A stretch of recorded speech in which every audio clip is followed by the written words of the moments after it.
¿Tuviste alguna vez un déjà vu? ¿Sabés qué es un déjà vu?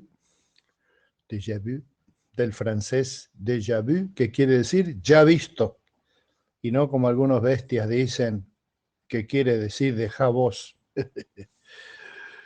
Es cuando uno está en un lugar, por ejemplo, o ve a una persona y dice, yo esta persona la conozco y por las circunstancias te das cuenta que jamás la has visto. Es una confusión del sistema que tiene nuestro cerebro de reconocimiento. Nosotros tenemos en nuestro cerebro un sistema de reconocimiento. Si reconocemos, por ejemplo, un rostro, si vemos la sombra del rostro, porque unas características como, por ejemplo, el ángulo de la nariz,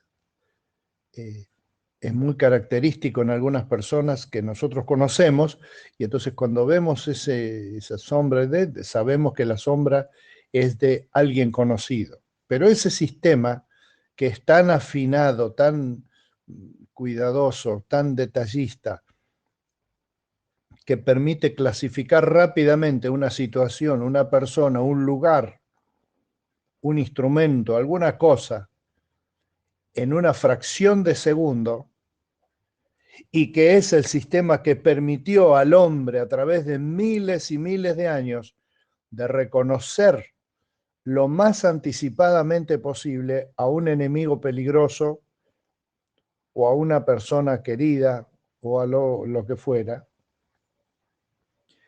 Es un sistema que es imperfecto, que es imperfecto. Y en el caso de reconocer a Dios, que es invisible, el pecado ha deformado eso.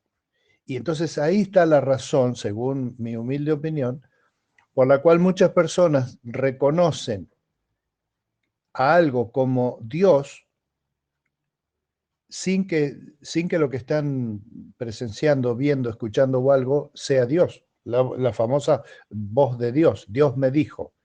¿Cómo sabés vos si lo que vos creés que escuchaste, lo escuchaste, y si que lo que escuchaste es realmente la voz de Dios o una cosa que a vos te pareció la voz de Dios? Típicamente es el caso de los sueños, que en los sueños soñamos algunas cosas que nos hacen agitar el corazón y después resulta que despiertos eran nada.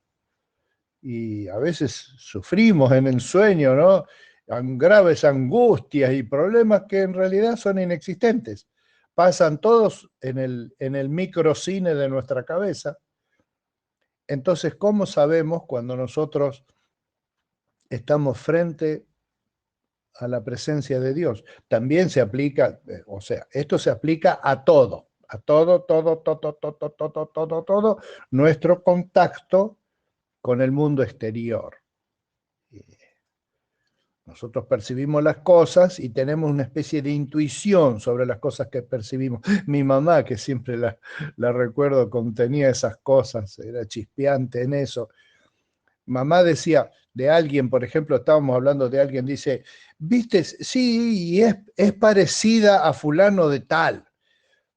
Entonces le decíamos, ¿pero en qué se parece? Fíjate esta parte de acá. Y hacía, ponía el pulgar y el índice juntos y marcaba una franja. Por ejemplo, la franja de los ojos o la franja de la boca. Siempre era por ahí, ¿eh? Los labios o los ojos. Y tenía razón, mamá, en que a veces algunas personas tienen, por ejemplo, la comisura de los labios parecida a otra persona. Y si vos te fijás, a veces un rostro no es parecido totalmente a otro rostro, por ejemplo, el nieto al abuelo o a la abuela, pero sí las cejas, por ejemplo, o la forma de la nariz, o el ángulo de la cara, el ángulo que da la frente, la nariz y el mentón. Entonces, algunos de esos pequeños conjuntos de rasgos son parecidos a aunque no muy parecidos, no idénticos, pero sí un rastro. Mi mamá debe haber sido una mujer primitiva, de la época del hierro, calculo yo, del neolítico. Así que nosotros conocemos a Dios. Y el conocimiento de Dios, con lo atractivo que es, sumamente atractivo, también pasa por el hecho de que el que reconoce somos nosotros, que somos seres humanos, a los cuales el pecado les distorsiona lo que ven en lo espiritual. Distorsiona lo malo, distorsiona lo oculto, distorsiona lo pecaminoso y distorsiona lo santo y distorsiona el conocimiento de Dios. De manera que vos conmigo podemos estar de acuerdo en que lo que conocemos de Dios es imperfecto, que Dios está revelado en la Biblia y en la vida de Jesús en particular. Estamos de acuerdo que sí, que ahí está revelado perfectamente, pero que nosotros tengamos, o sea, que lo que yo tengo en mi cabeza con la idea de que esto es la fe genuina en Dios, es absolutamente correcta y todo, es un poquito como pretencioso, ¿no? La verdad es que nosotros conocemos en parte, como decía el apóstol Pablo, y aun cuando predicamos, él decía, en parte profetizamos, que no quiere decir que en parte macaneamos en el nombre de Dios, sino que quería decir que cuando predicamos, cuando decimos cosas de Dios, de la fe, de la vida, del mundo, del universo, lo hacemos parcialmente.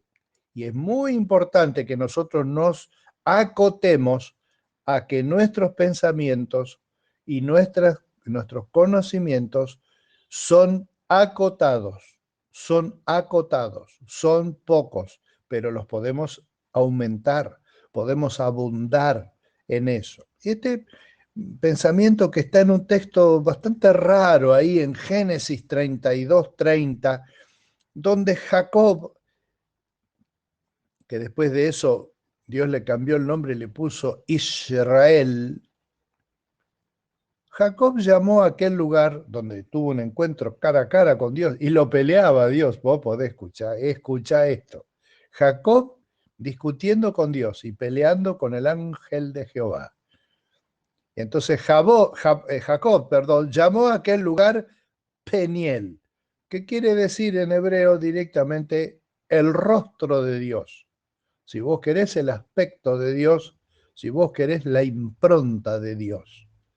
Porque dijo, he visto a Dios cara a cara y sin embargo conservo la vida. Te dejo a tu criterio, como dijo la filósofa argentina, cómo fue ese encuentro, pero que hubo un encuentro, hubo un encuentro.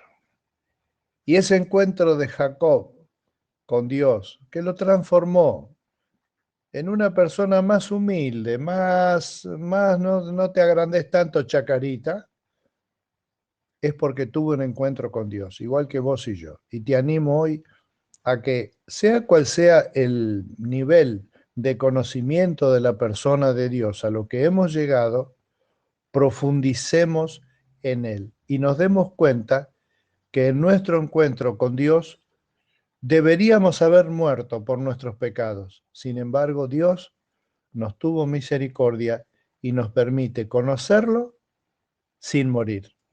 ¿No está bárbaro eso?